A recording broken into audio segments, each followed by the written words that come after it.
Let's talk about lists.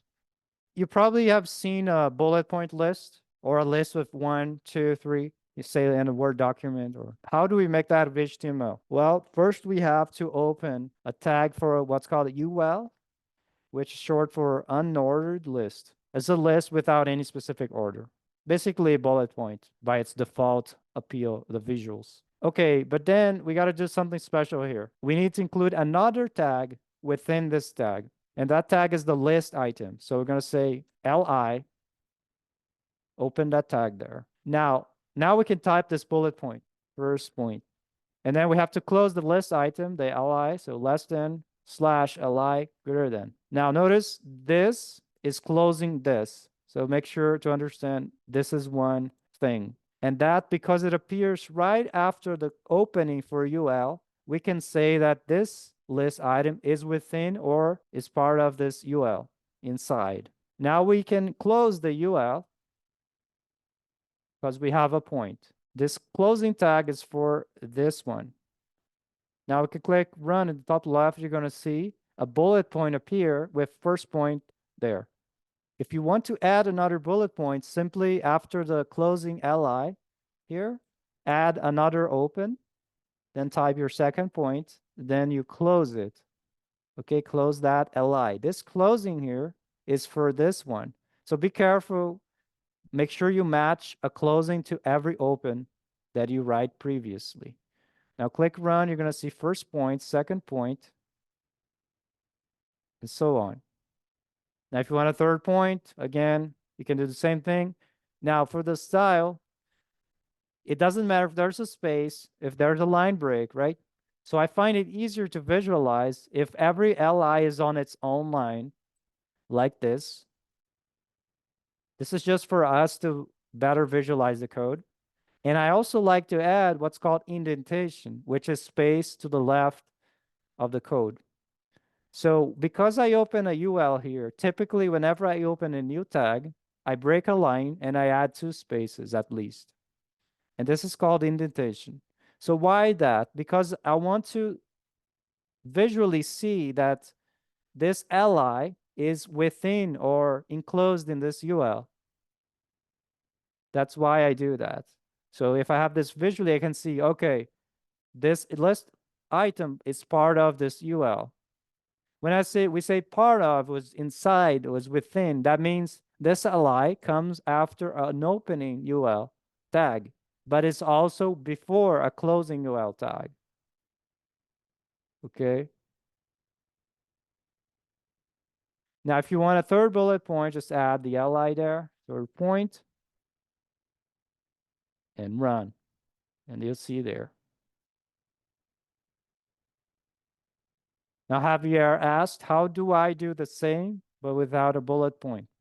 What do you mean? Do you want to just remove the bullet point, or you want to show different text, one per line?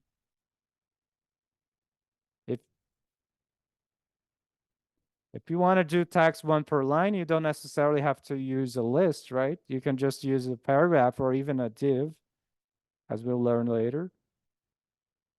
If you want to visually remove the bullet point from the style that's default to the browser, you would have to change the CSS property, which is a topic for another day.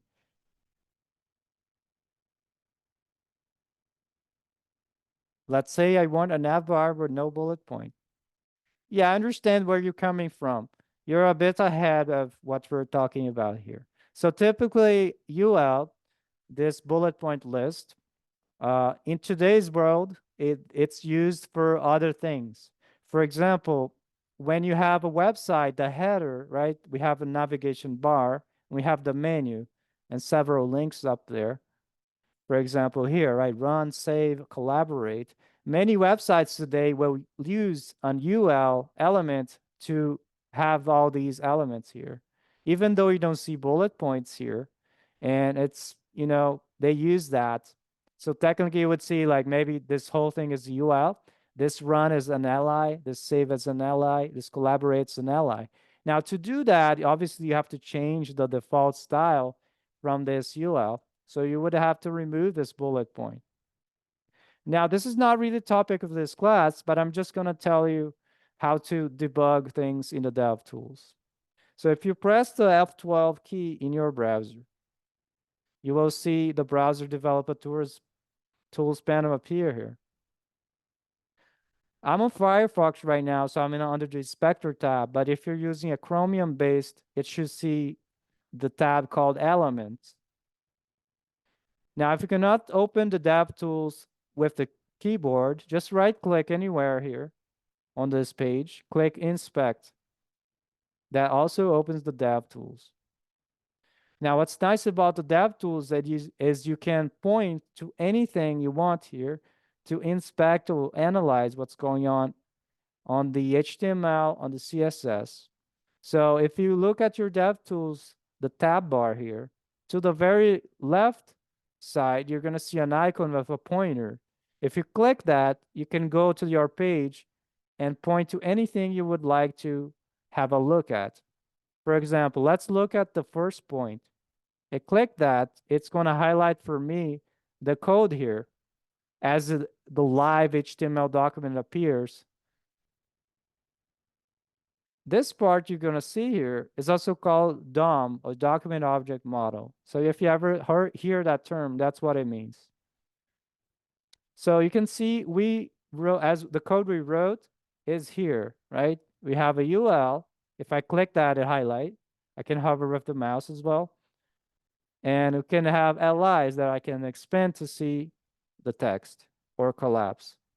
Now you asked, okay, how do I remove this marker, right?